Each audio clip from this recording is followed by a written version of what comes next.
আজ বৃহস্পতিবার ২রা বৈশাখ ২০২৬ সালের ১৬ই এপ্রিল কন্যা রাশি কন্যা লগ্ন ভাগ্য সাইনের জাতক জাতিকাদের আজকের দিনটি কিন্তু মধ্যম প্রকৃতির অতিবাহিত হবে।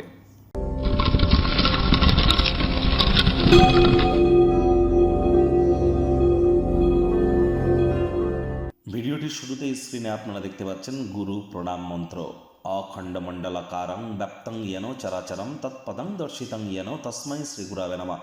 গুরু ব্রহ্মা গুরু বিষ্ণু গুরুদেব মহেশ্বর গুরু সাক্ষাৎ পরম ব্রহ্ম তস্मै শ্রী গুরবে নমঃ।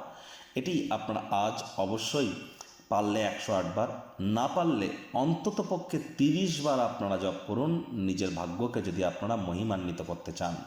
আর যারা দীক্ষা নেননি ইমিডিয়েট দীক্ষা নিন। আমি কিন্তু বারবার বলছি, বৃহস্পতি কিন্তু ৭.৫ বছরের জন্য অতিচারী হয়েছে। যে বৃহস্পতি বছরে একবার রাশি পরিবর্তন করে, সেই বৃহস্পতি এখন বছরে ৩-৪ বার রাশি পরিবর্তন করছে। ক্ষিপ্র গতিতে নিজের অরবিট বা কক্ষপথে কিন্তু পরিভ্রমণ করছেন।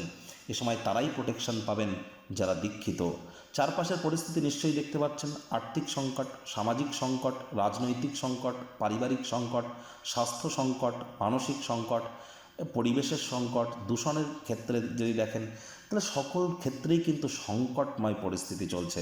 আমি নেগেটিভ কথা আপনাদের বলছি না, এর মধ্যে যদি পজিটিভিটিকে খুঁজতে চান, গুরু বিনা কিন্তু এ পরিস্থিতি থেকে বার হওয়া বা নিজেকে প্রোটেকশানে রাখা এক প্রকার অসম্ভব। তাহলে অবশ্যই যারা দীক্ষা নেননি ইমিডিয়েট দীক্ষা গ্রহণ করবার চেষ্টা করুন। ভাগ্যমিটার আজ আপনাদের বলছে 7/10 ভাগ্য আপনাদের অনুকূলেই থাকবে। কর্মজাগতিক ক্ষেত্রে আপনাদেরকে একটু সাবধানতা অবলম্বন করেই চলতে হবে। কায়িক পরিশ্রম হলেও শরীর মনে সতেজতা এবং তরতাজাই অনুভব করবেন। কথায় আছে, to be a good speaker one has to be the listener first. আমাদেরকে ভালো বক্তা হতে গেলে আগে ভালো শ্রোতা হওয়ার চেষ্টা করতে হবে। আর কথা বলুন কম, আজ শুনুন বেশি। প্রত্যেকের কথায় কান দিন। আপনার জীবনে চলতে থাকা বিভিন্ন সমস্যার সমাধান হয়তো খুঁজে পেয়ে যেতে পারেন। কায়িক পরিশ্রম হলেও শরীর মনে সতেজতাই অনুভব করবেন। আয় ইনকাম তো বাড়বে, টাকা পয়সার প্রবাহ বজায় থাকবে, এ বিষয়ে কোনো সন্দেহ নেই। তবে হ্যাঁ, খরচও বাড়বে, যার কারণে সঞ্চয়ে ঘাটতি পড়তে পারে। আজ আপনাদের উচিত কোনো প্রকার পার্টনারশিপ ক্রিয়াকলাপ থেকে বিরত থাকা। মানি ম্যানেজমেন্ট, টাইম ম্যানেজমেন্ট সম্পর্কে জ্ঞান বৃদ্ধি করুন। প্রয়োজনে গুরুজন বিশেষজ্ঞদের পরামর্শ নিন।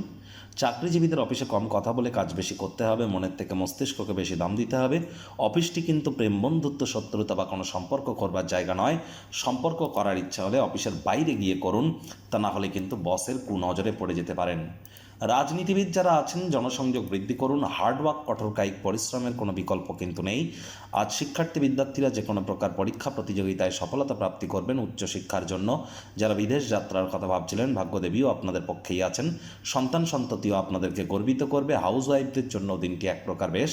গৃহের কোনো এক সদস্য আপনার সাথে সময় কাটানোর জেদ করতে পারে। তবে হ্যাঁ, এর কারণে কিছুটা সময় নষ্ট হলেও বন্ডিং কিন্তু বাড়বে। প্রেমিক প্রেমিকা, স্বামী স্ত্রী আজ রোম্যান্সের চরম মাত্রায় পৌঁছানোর দিন। দিনটিকে যতটা সম্ভব রোম্যান্টিক করে তোলা যায় প্রচেষ্টা জারি রাখুন। পুরনো দিনের যোগাযোগ, পুরনো বন্ধুবান্ধবরা আজ কিন্তু সহায়তা করতে চলেছে। গৃহের পরিবেশ শান্তিপূর্ণই থাকবে। শত্রুপক্ষ, বিরোধী পক্ষ খুব একটি শক্তিশালী থাকছে না।